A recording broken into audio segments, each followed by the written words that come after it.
শিক্ষকের বদলি বাতিল করতে হবে। আন্দোলন চলছে, আন্দোলন চলছে।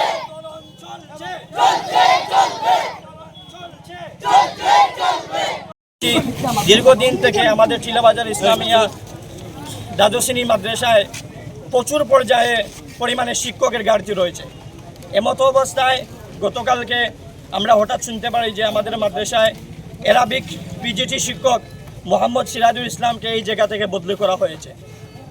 আমরা আজকে এই আন্দোলনে নেমেছি যাতে অতি সত্বর শীঘ্রই যাতে আমাদের শিক্ষকের বদলি বাতিল করা হয় এবং পুনরায় ওনাকে মাদ্রাসায় রাখা হয়, এই জন্য আমরা আন্দোলনে নেমেছি। এই মাদ্রাসা মূলত কতজন শিক্ষক রয়েছেন?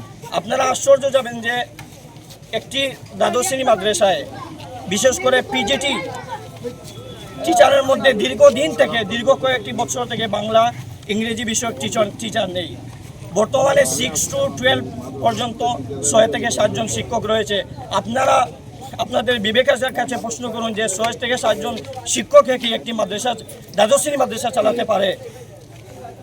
আমরা চাই যে পর্যাপ্ত পরিমাণে শিক্ষক দেওয়া হোক এবং যে শিক্ষক নেওয়া হয়েছে ওনাকে পুনরায় দেওয়া হোক এবং মাদ্রাসায় পঠন পাঠন যাতে কোনো রকম ব্যাঘাত না ঘটে আমরা অনুরোধ জানাচ্ছি। আপনাদের মাদ্রাসায় মানে মূলত ছাত্রছাত্রীদের সংখ্যা কতজন?